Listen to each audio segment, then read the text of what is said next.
next question says, is one allowed to dress in a style that's fulfilling the halachic requirements, meaning cover all the required area, loose, and not overly bright or colorful, but look quite different from the local Jewish community? Or should one imitate the local style of dressing, assuming they dress in a kosher way?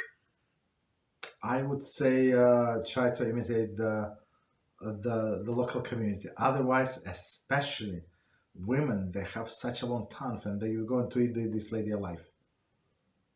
You understand? And we had this thing with one of my students. So unfortunately, she had to stop attending the classes because she promised to local rabbis, and because what we teach in our classes.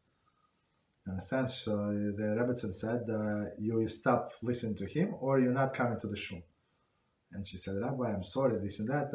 I need to do this. And I said, okay, you do what is good for you. Let's see how it's going to play out. You understand? But it started from from that. She was dressing very modestly, right? And I told her, like, don't pay attention.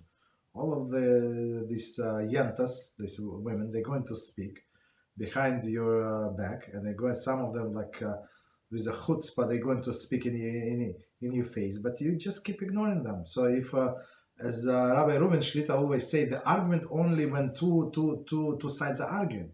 If only one person is arguing, one side is arguing, others keep quiet. There is no argument, and that's how the arguments die down.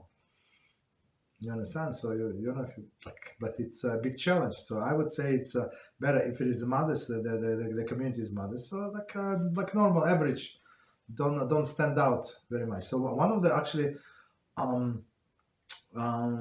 requirements for modesty, not stand out like a lot from other people. You understand? So like blend in. So I mean, don't attract too much attention, even though with the modesty. Classy, but do not attach attention.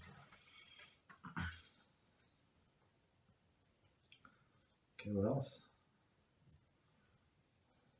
Thank you, Rabbi. You're welcome.